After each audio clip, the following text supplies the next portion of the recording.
The morning started like any other for Ambassador Kethver, until he received the intelligence report that would change everything. His assistant handed him a datapad containing humanity's survival records, and what he read made his blood run. Cold with excitement rather than fear, these humans had survived ice ages that lasted thousands of years. They had built cities in deserts where the sand could melt metal. They lived at the bottom of crushing ocean depths and somehow thrived on mountain peaks, where the air was too thin for most species to breathe. But what truly caught his attention was their response to disasters. When volcanoes erupted and destroyed their cities, they rebuilt them bigger. When diseases killed millions, they came back stronger. When wars devastated entire continents, they learned from their mistakes and became better warriors. Kethver had spent his entire career searching for the perfect species to join the Deathworld Alliance. His own people, the Zilithians, came from a world where acid storms could dissolve starship hulls. Their allies included the rock-eating granite, folk from high-gravity worlds, and the flame runners who lived inside active volcanoes. Together, they formed the toughest military alliance in known space. But they had a problem that kept him awake. At night, the Void Syndicate was coming, for decades. This mysterious enemy had been slowly consuming star systems on the edge of Alliance space. They didn't just conquer worlds, they made them disappear entirely. Whole civilizations would simply vanish overnight, leaving behind empty planets and silence. The Alliance's best military minds estimated they had maybe 5 years before the Syndicate reached their core worlds. Traditional recruitment wasn't working. Most species took one look at Alliance worlds and politely declined their invitation. The few brave enough to join usually lasted about a week before requesting transfer to safer sectors. Kethver needed something different. He needed predators. Disguised as prey, warriors who looked harmless but could bite back when cornered. That's when his scouts found Earth. The planet itself seemed impossible. 70% of its surface was covered in a liquid that could drown most species, while the remaining land mass was split between frozen wastelands, burning deserts, and jungles filled with creatures that existed solely to kill each other. The weather patterns alone should have made complex life impossible. Storms that could level cities happened regularly. The ground shook and split open without warning. Ice fell from the sky with enough force to dent metal. Any reasonable species would have evacuated such a nightmare world within a generation. Instead, humans had not only survived, but had somehow turned this death trap into a thriving civilization. They built their cities directly on fault lines, knowing the ground could swallow them at any moment. They farmed in areas where hurricanes struck annually. They sailed across oceans filled with creatures the size of starships, treating it like a casual weekend activity, but the real shock came when Kethver studied their history. These humans didn't just survive Earth's attempts to kill them. They had spent thousands of years trying to kill each other. Their wars made Alliance military. Conflicts looked like polite disagreements. They had invented weapons capable of destroying their entire planet, built them by the thousands, and somehow resisted using them for decades through nothing but willpower and fear. The intelligence report included something called extreme sports. Apparently, when life on Earth became too easy, humans invented new ways to risk death for entertainment. They threw themselves off cliffs with nothing but fabric wings. They dove to crushing ocean depths for fun. They climbed frozen mountains where the cold could kill them in minutes. Not because they had to, but because the mountains were there. Kethver realized he wasn't looking at just another tough species. He was looking at creatures who had turned. Surviving into an art form. The decision to invite them wasn't difficult. The paperwork was Alliance protocols required extensive psychological evaluation before extending membership invitations. The tests were designed to measure courage, resilience, and military aptitude. When Kethver submitted humanity's preliminary scores, the evaluation committee assumed there had been a clerical error. These numbers can't be right, Chief Evaluator Morduk insisted during their emergency meeting. According to this data, humans score higher on stress tolerance than our shock troops. Their pain threshold exceeds our torture-resistant species.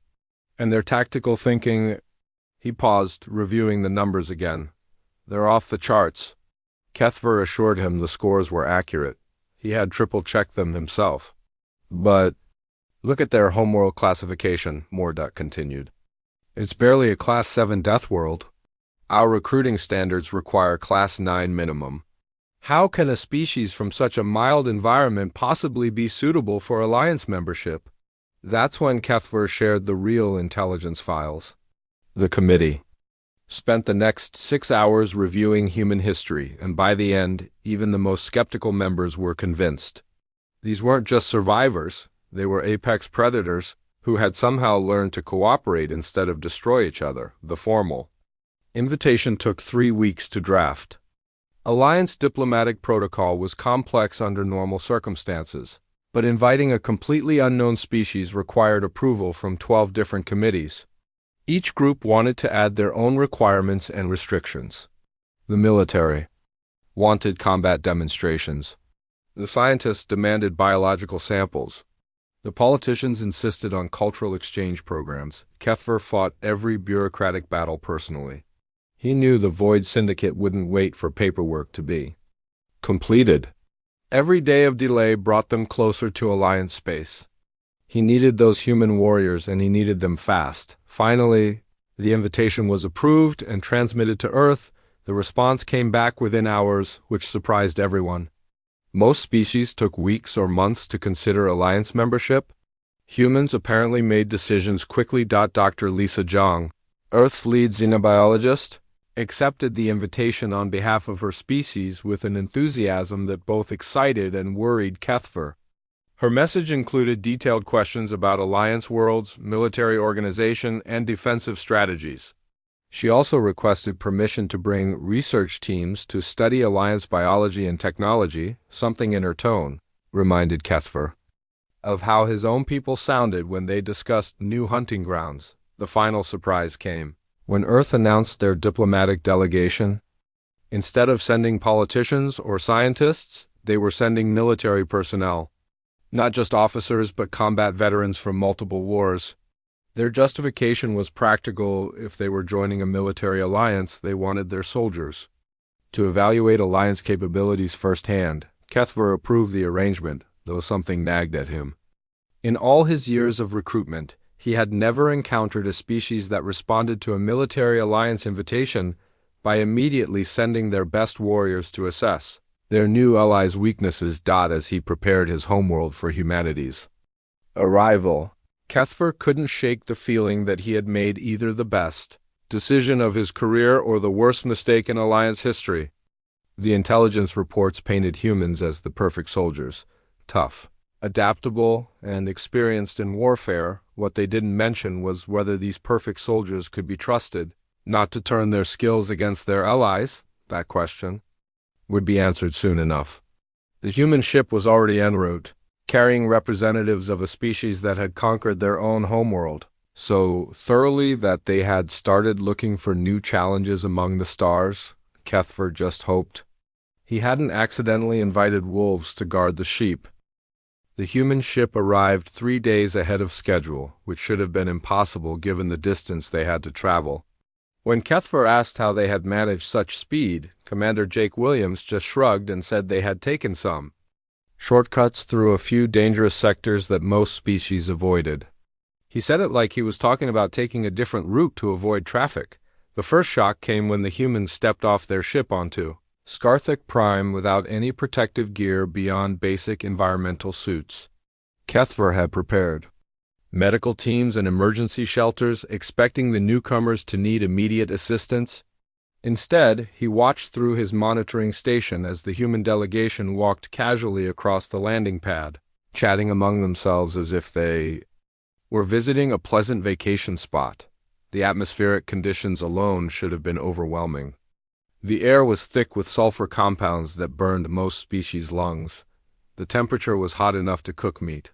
The gravity was nearly twice Earth normal, which should have left the humans struggling to walk upright. Yet Dr. Elena Rodriguez, their lead scientist, was actually collecting air samples and taking notes about the interesting chemical composition of the atmosphere. "This is remarkable," she told Kethver during their first meeting. Your world has some fascinating geological processes. Those sulfur geysers are producing compounds we've only seen in laboratory conditions. Mind if I take some samples back? To analyze? Kethver stared at her in disbelief. She was asking permission to study materials that were literally toxic to most known life forms, and she seemed excited about it. The formal welcome ceremony was when things really started going wrong. Alliance tradition called for a demonstration of martial prowess to honor new members. The ceremony was designed to showcase the military might that protected Alliance space while also establishing the proper respect for their warrior culture. Kethver had specifically chosen their most impressive fighters for the display. The granite folk champion, Torgrim, stood nearly 3 meters tall and could crush steel with his bare hands. He demonstrated his combat skills by destroying practice targets made from reinforced battle armor. His final display involved lifting a boulder twice his body weight and throwing it across the ceremonial arena. The audience of Alliance members watched with the proper mixture of awe and fear. This was exactly the reaction they wanted from potential allies: respect for their power and understanding of what they were capable of. The humans took notes, not just polite observation notes, but detailed technical analysis. Commander Williams was sketching Torgrim's fighting stance and movement patterns. Dr. Rodriguez was measuring the thrown boulder's trajectory and calculating the force involved. Lieutenant Amy Chun was timing the combat sequences and discussing optimal counter strategies with her colleagues. Impressive technique, Williams commented to Kethver after the demonstration. Your champion favors his right side slightly, probably from an old injury. Good power, but he telegraphs his strikes about half a second before committing. Still, very effective against most opponents. Kethver felt his stomach drop. The human wasn't intimidated or impressed. He was analyzing their best warrior like a scientist studying an interesting specimen. Would it be possible for some of my people to spar with your fighters? Williams continued. We're always looking to learn new techniques. Plus, it would help us understand Alliance combat doctrine for joint operations. The request was so unexpected that Kethver almost said yes before he realized what he was agreeing to. The humans wanted to fight Alliance champions as a learning exercise. They were treating their most feared warriors like training partners, but the real shock came during the cultural exchange dinner. The meal was designed to showcase Alliance diversity and strength. Representatives from 12 different species attended, each one a veteran warrior from worlds that would kill most beings just by existing there. The conversations usually revolved around battle stories, survival tales, and demonstrations of various species' unique abilities. The humans listened politely to the first few stories, but Kethver noticed they seemed more curious than impressed. When the Flame Runner delegate, Purextol, described surviving a lava eruption that destroyed his city, Dr. Rodriguez asked detailed questions about the geological processes involved. When the ice crawler representative shared her story of hunting in sub-zero temperatures that could freeze blood solid, Lieutenant Chin mentioned that humans had similar environments on Earth and asked if she wanted to compare survival techniques. Wait, interrupted Purextol, his flame-colored skin flickering with confusion. You have lava worlds on your planet? Not exactly lava worlds, Chan replied casually. But we have active volcanic regions where people live and work. Some of our cities are built right next to active volcanoes. The soil is really fertile there, so farming is excellent. Plus, geothermal energy is great for power generation. The table fell silent. The idea of voluntarily living near active volcanoes for farming benefits was so alien to the Alliance mindset that several delegates asked Chun to repeat herself. Oh, and we have research stations inside some of the more stable volcanic craters, Dr. Rodriguez added helpfully. Great for studying magma composition and predicting eruptions, though you have to be careful about the toxic gases. Kethver watched his carefully planned diplomatic dinner transform into something resembling a scientific conference, with humans casually describing survival techniques that made Alliance hardships sound like minor inconveniences. The breaking point came when Commander Williams asked about the Void Syndicate. So this enemy you're fighting, he said, cutting straight through the polite diplomatic conversation. What's their tactical doctrine? How do they approach planetary assault? What's their supply chain like? And more importantly, why haven't you taken the fight to them? The question caught everyone off guard. Alliance strategy had always been defensive. They'd protected their worlds and waited for attacks, then responded with measured force. The idea of actively hunting the enemy was so foreign that several delegates looked confused. We don't know where they come from, Kethver explained. They appear, attack, and vanish. Our strategy focuses on defending what we have. Williams exchanged glances with his team members, and Kethver didn't like what he saw in their expressions. Has anyone tried tracking them back to their source? Dr. Rodriguez asked. Any deep space reconnaissance? Signal analysis? Supply route mapping? It's too dangerous, replied the Icecrawler representative. The Void Syndicate territory is unknown space. Sending ships there would be suicide.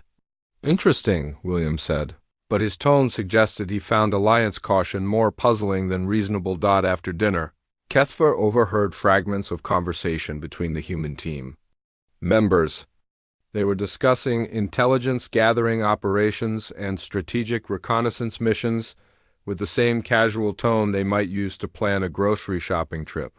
That night, Kethver received his first disturbing report from Alliance security.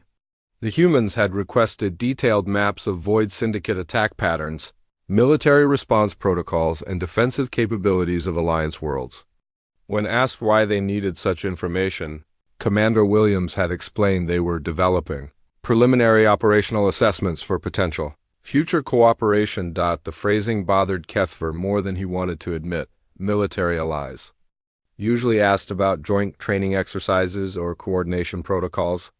They didn't typically request detailed intelligence about their new partners' defensive capabilities unless they were planning something specific. Dr. Rodriguez had submitted an equally concerning request for biological samples from all Alliance species, claiming she wanted to understand adaptive limitations and optimization potential for medical cooperation. But her questions focused heavily on pain tolerance, healing rates, and environmental limitations rather than general health factors. As Kethver prepared his first report to Alliance Command, he struggled with how to describe what he was observing. The humans weren't hostile, exactly. They were friendly, cooperative, and genuinely interested in Alliance culture. But they approached everything like analysts studying a problem to be solved rather than allies joining a community. They didn't ask how they could fit into Alliance structure. They asked how Alliance structure could be improved. They didn't request integration into existing military units. They suggested modifications to make those units more effective. They didn't show respect for Alliance traditions so much as curiosity about why those traditions existed and whether they served any practical purpose. Worst of all, they seemed to view the Void Syndicate threat not as a terrifying enemy that had stumped Alliance military minds for decades, but as an interesting puzzle that just needed the right approach to solve. Kethver was beginning to suspect that humans didn't join organizations to belong to them. They joined organizations to improve them, whether those organizations wanted improvement or not. 6 months after the humans joined the Alliance, Kethver's morning routine included checking a growing file of incident reports that made his headaches worse each day. What started as minor cultural misunderstandings had evolved into something that kept Alliance leadership awake at night. The first major incident happened on Blazing Rock, a punishment world where Alliance military sent soldiers who needed attitude adjustments. The place was essentially a giant furnace wrapped around a rocky core with surface temperatures that could melt most metals.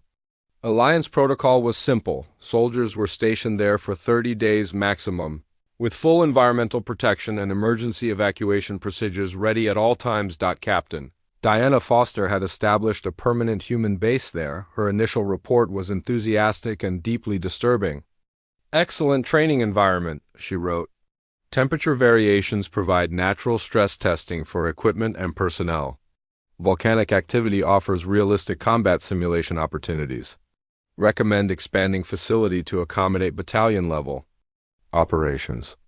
When Kethfer contacted her to ask about safety protocols, Foster seemed confused by the question.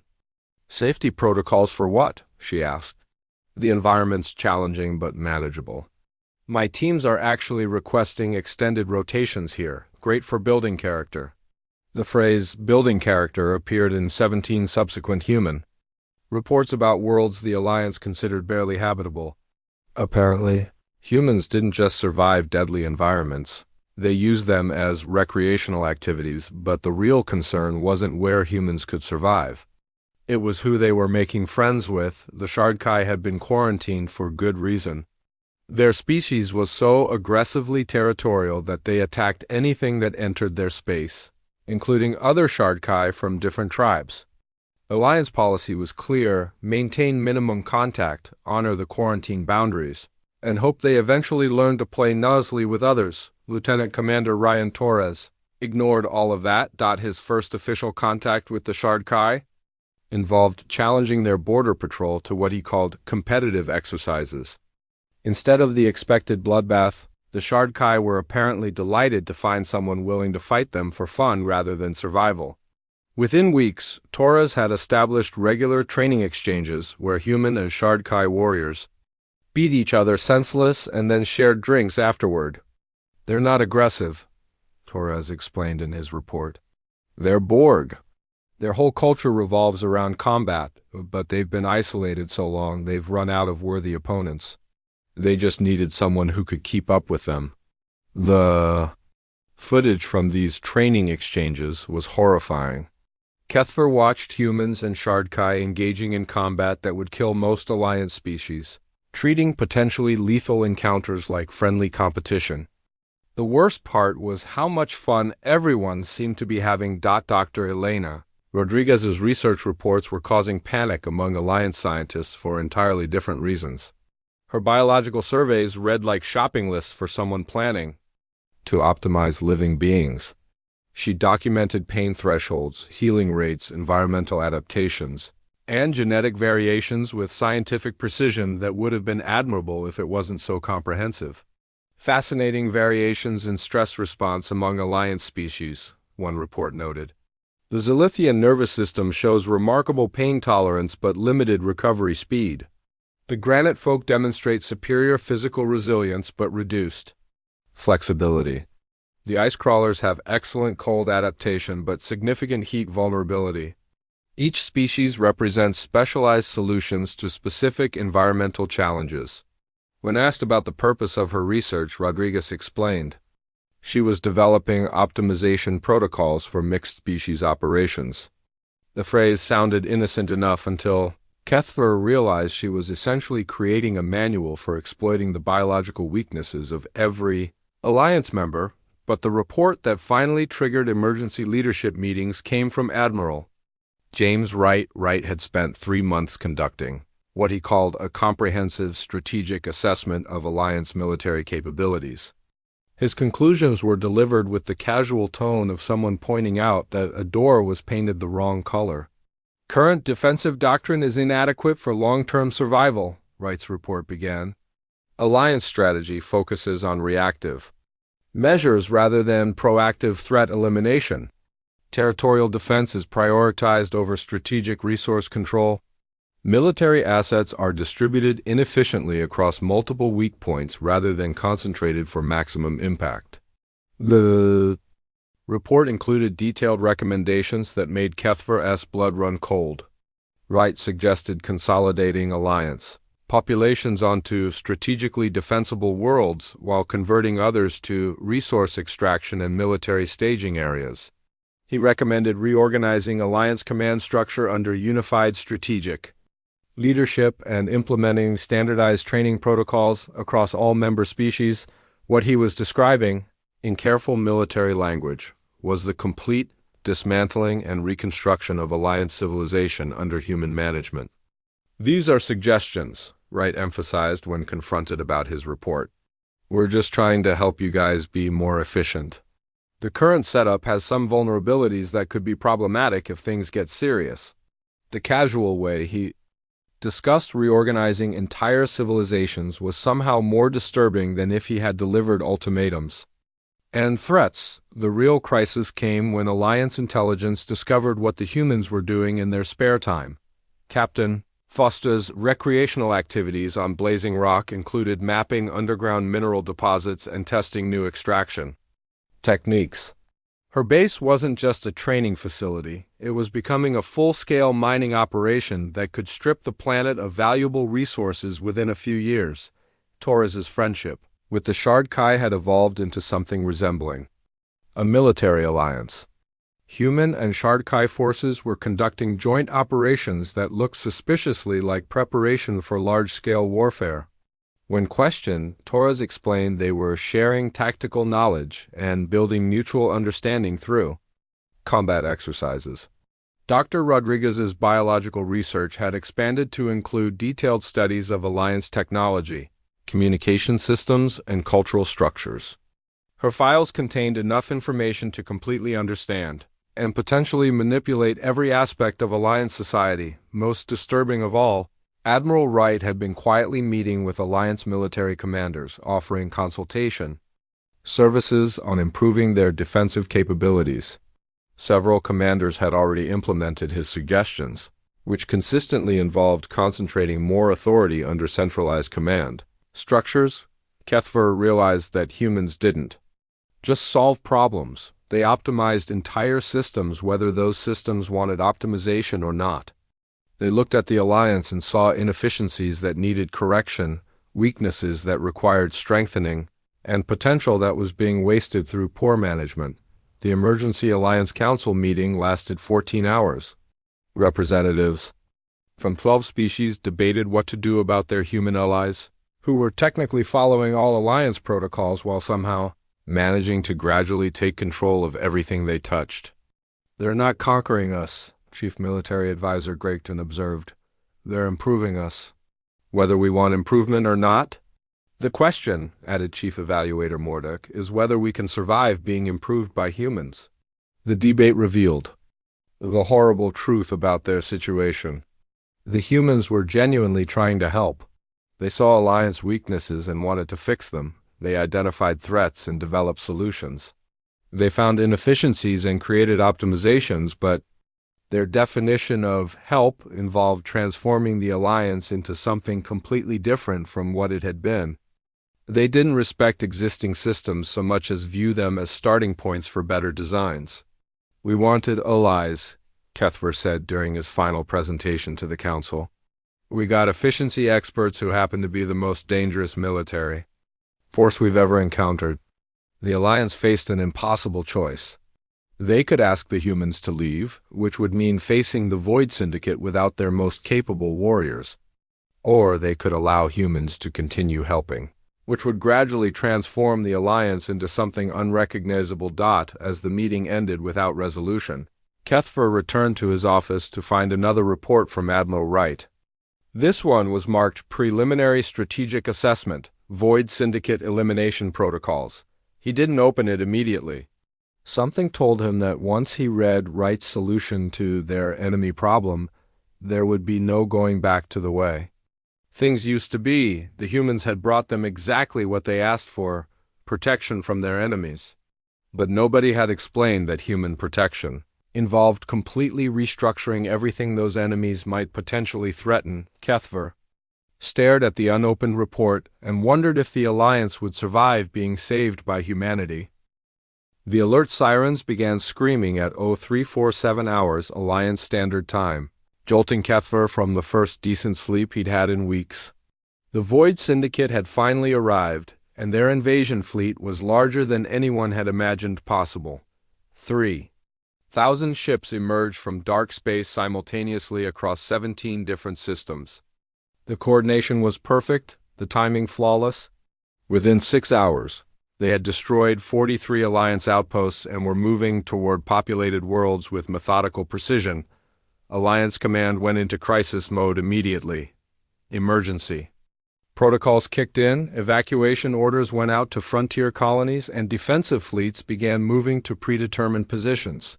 It was controlled chaos, but it was organized chaos that had been planned for decades. Then Admiral Wright called an emergency meeting that changed everything. Cancel the evacuations, Wright said without preamble as soon as the Alliance War Council assembled. Recall the defensive fleets. And get me authorization to implement total war protocols immediately. The silence that followed was so complete that Cathver could hear his own heartbeat. Alliance military doctrine had been developed over centuries of careful thought and painful experience. You didn't just throw it out the window because a human admiral had different ideas. Admiral, Chief Military Advisor Gregton said carefully, our defensive strategies have been tested and proven effective. We understand you want to help, but perhaps we should coordinate human forces with existing alliance operations rather than your defensive strategies are designed to minimize losses and buy time for negotiated settlements. Wright interrupted.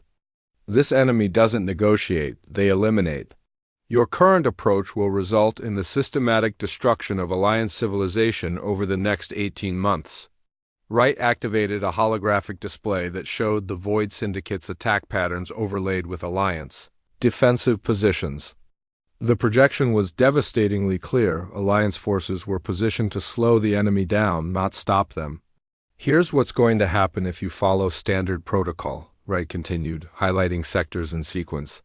They'll take these outer systems within 30 days. You'll fall back to these secondary positions, which they'll overrun in 60 days. Your core worlds will be under direct assault within 6 months, and you'll have lost 60% of your industrial capacity by then. And the mathematical precision of his analysis was horrifying because it matched Alliance Command's own worst-case scenarios exactly. What we need, Wright said, switching to a different display, is to end this threat permanently. The new hologram showed something that made several Alliance representatives physically recoil. Wright's battle plan didn't show defensive positions or fallback lines. It showed attack vectors leading directly into Void Syndicate space, with projected timelines for the complete elimination of enemy infrastructure. We track their fleet back to their source systems, Wright explained with the same tone he might use to describe a training exercise. We identify their industrial centers, population hubs, and resource networks. Then we systematically destroy their ability to wage war permanently. Kethver found his voice first. Admiral, that's not how Alliance military doctrine works. We defend our territory. We don't launch aggressive campaigns into unknown space. Your military doctrine is designed for fighting other Alliance-style civilizations, Wright replied. Enemies who want territory, resources, or political concessions. Enemies you can eventually negotiate with. The Void Syndicate doesn't want anything from you except your complete elimination. You can't defend against that kind of enemy, you can only destroy them first. Dr. Rodriguez, who had been quietly taking notes throughout the meeting, spoke up. We've analyzed the attack patterns and ship configurations. The Void Syndicate operates from a centralized command structure with limited redundancy. If we eliminate their core infrastructure, the entire organization collapses. How do you know that? Demanded Intelligence Chief Vexstar. Because we've been tracking their supply lines and communication networks since we arrived, Wright answered. Alliance intelligence focuses on defensive analysis. We've been conducting offensive reconnaissance. The admission sent a chill through the room. The humans had been preparing for war against the Void Syndicate for months without telling anyone. You've been spying on our enemy without authorization? Gregton asked. We've been gathering intelligence necessary for effective military action, Wright corrected. The Alliance approach treats intelligence gathering as a support function for defensive planning. We treat it as preparation for decisive action. Commander Torres entered the meeting room carrying a datapad that he handed to Wright. Latest reconnaissance confirms the projections, sir. Primary target identified, secondary objectives mapped, timeline estimates updated. Wright nodded and updated his holographic display. Based on current intelligence, we can eliminate the Void Syndicate as a military threat within 90 days. Complete infrastructure destruction within 120 days. Cleanup operations finished within 6 months. The casual way he discussed the complete destruction of an entire civilization was somehow more terrifying than any threat Kethver had ever heard. When you say eliminate, Chief Evaluator Mordak asked slowly, what exactly do you mean? I mean, we destroy their ability to threaten anyone ever again, Wright replied. Military installations, industrial complexes, shipyards, resource extraction facilities, communication networks, and command centers. Everything that makes them dangerous disappears. What about their population? Kethver asked, dreading the answer. Civilian populations will be relocated to Alliance worlds as refugees, Wright said. We're not genocidal. But their civilization as a military threat ceases to exist. Dr. Rodriguez added helpfully, we've already identified suitable relocation sites and calculated resource requirements for refugee integration. The logistics are manageable. The Alliance Council stared at them in horror. The humans had already planned out the complete destruction and dismantling of Void Syndicate civilization, including where to put the survivors afterward. This is insane, Gregton whispered. You're talking about eliminating an entire interstellar civilization? We're talking about eliminating a threat that will otherwise eliminate you, Wright corrected. The Void Syndicate has destroyed 47 civilizations over the past century. They don't conquer, they eradicate. Your choice is simple, them or you. Captain Foster's voice came through the communication system. Admiral, human fleets are in position and ready for operations. Shard Kai allies are requesting permission to join the offensive. Estimated time to target elimination, 72 hours if we begin immediately.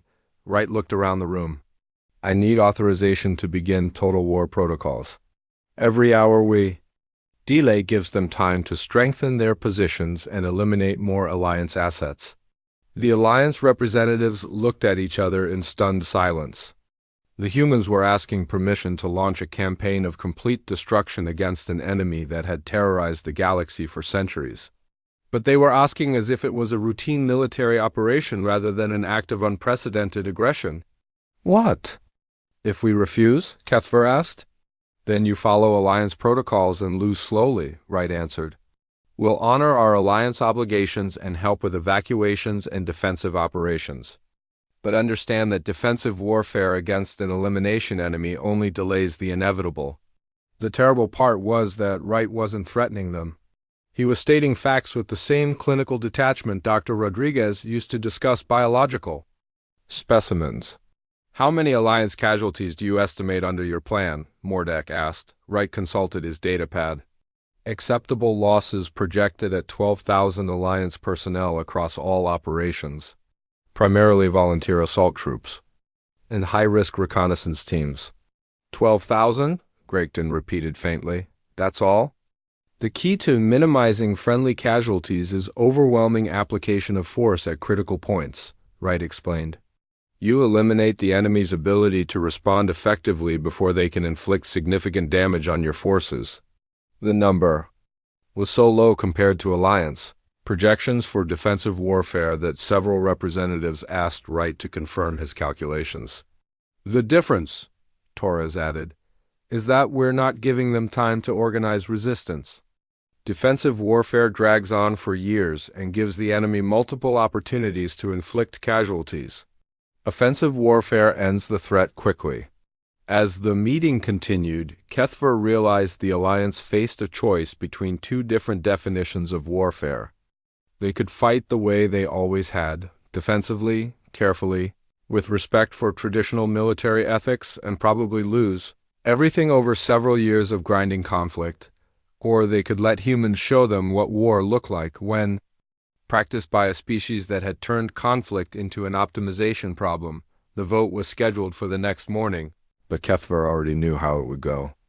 The Alliance would authorize Wright's Total War protocols, because the alternative was slow extinction. What terrified him wasn't that the humans might fail. It was that they might succeed, and the Alliance would discover what their new allies were truly capable of when they decided something needed to be eliminated. The war lasted exactly 87 days, 14 hours, and 32 minutes. Admiral Wright had been off by less than a week in his initial projections, which would have been impressive if the accuracy hadn't been so deeply disturbing. Kethver watched the final battle reports come in from his command center, trying to process what had just happened. The Void Syndicate, an enemy that had terrorized the galaxy for over a century, had simply stopped existing as a military force.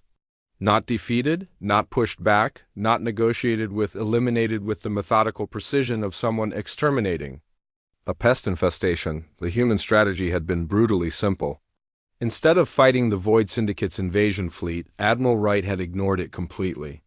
While Alliance forces conducted defensive operations that were actually elaborate distractions, human fleets had tracked the enemy back through 17 different star systems, mapping their entire civilization in detail. Phase 1 complete. Captain Foster had reported after the first week. Primary industrial complexes neutralized. Enemy shipyard capacity reduced to 0. Supply chain infrastructure eliminated. Wright's forces hadn't just attacked military targets. They had systematically destroyed every facility capable of supporting Void Syndicate operations. Shipyards, fuel refineries, manufacturing plants, communication hubs, resource extraction sites, everything that made their enemy dangerous had been reduced to radioactive debris within days, but that was only the beginning. Phase 2 initiating, Commander Torres had announced during Week 3. Command structure elimination in progress. Leadership assets being neutralized across all operational theaters. The humans had somehow identified every Void Syndicate commander, administrator, and decision-maker across dozens of star systems. Within hours, the enemy's entire command hierarchy had simply vanished. Not captured, not killed in glorious battle, just efficiently removed from existence like entries being deleted from a database. Dr. Rodriguez's contribution had been the most disturbing aspect of the entire operation. Her biological optimization protocols had included detailed analysis of Void Syndicate physiology, psychology, and social structure. The humans had used this information to create what they called targeted psychological warfare operations. Enemy morale has collapsed, she reported with scientific detachment. Surrender rates exceeding 97% across all contact zones. Remaining resistance is disorganized and ineffective. The Void Syndicate hadn't just lost their ability to fight. They had lost their will to exist as a civilization. Entire populations had simply given up, accepting human terms without even attempting resistance. The most horrifying reports came from the Refugee Processing Centers. Alliance representatives had expected traumatized survivors requiring extensive humanitarian aid. Instead, they found former Void Syndicate citizens who seemed relieved that their civilization had been eliminated. Many actually thanked their captors for ending the madness and expressed eagerness to integrate into Alliance society. They were as much prisoners of their own system as we were victims of it, Dr. Rodriguez explained to the confused Alliance officials. Their entire culture was built around consumption and expansion without purpose.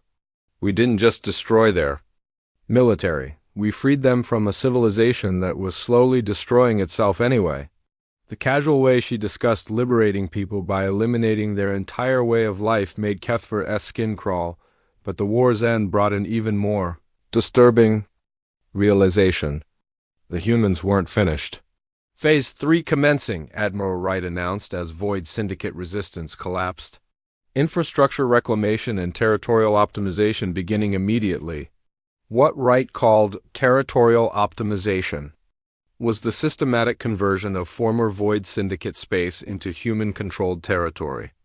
Within weeks of the war's end, human construction teams were building bases on former enemy worlds. Human administrators were organizing refugee populations, and human scientists were cataloging resources across 17 star systems. We need staging areas for future operations, Wright explained when the Alliance Council questioned the rapid expansion. Plus, these systems have strategic value that shouldn't be wasted. We're making sure they never become a threat again. The phrase, future operations, sent chills through Alliance leadership. The humans were already planning for the next war, Even though no other enemies currently existed, Captain Foster's weekly reports read like colonial administration updates. Resource extraction proceeding ahead of schedule. Population relocation. 94% complete. Industrial conversion projects operational within projected timeframes. The former Void Syndicate territory was being transformed into something that looked suspiciously like an extension of human space, complete with human infrastructure, human management systems, and human strategic priorities. Dr. Rodriguez's final analysis of the operation was presented to the Alliance Council 6 months after the war's end. Her report was titled Optimization Protocols for Long-Term Galactic Security, and reading it made Kethver physically sick. Current threat elimination demonstrates effectiveness of proactive, strategic doctrine, she wrote. Recommend implementation of similar protocols for potential future threats. Priority targets identified for preventive action include unstable political systems, resource-competitive civilizations, and ideologically incompatible societies. She was suggesting that humans systematically eliminate any civilization that might potentially become a threat in the future. Not active enemies, not current dangers, but potential problems that could be solved before they became actual problems. The victory celebration felt like a funeral. Alliance representatives gathered to honor the heroes who had saved their civilization, but the atmosphere was heavy with dread rather than joy.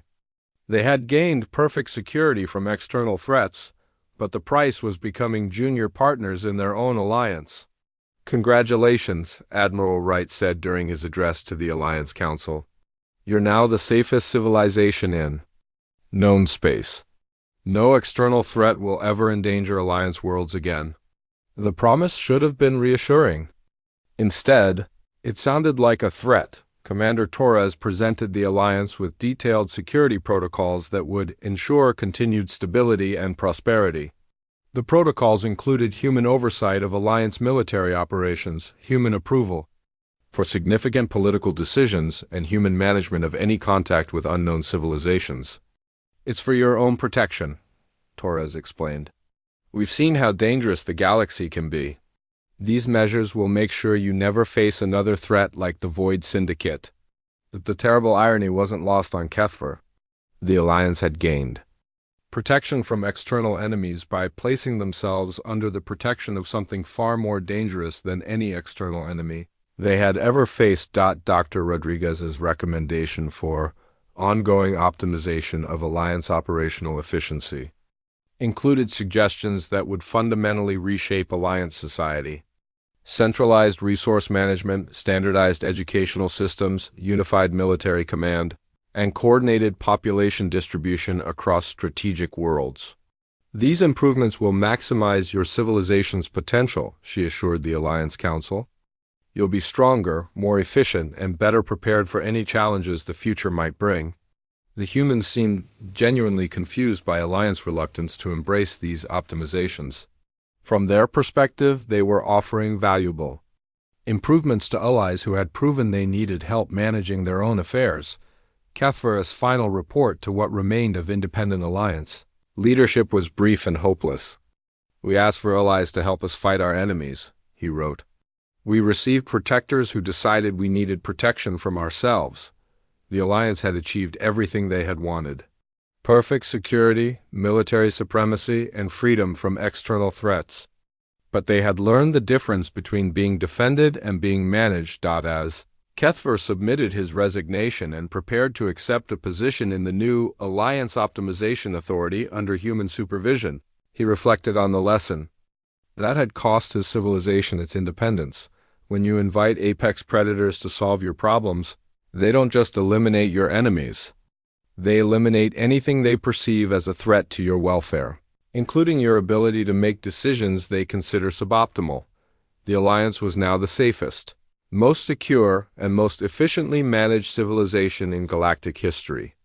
They were also no longer in charge of their own destiny. The humans had given them exactly what they asked for, and that was the most terrifying part of all.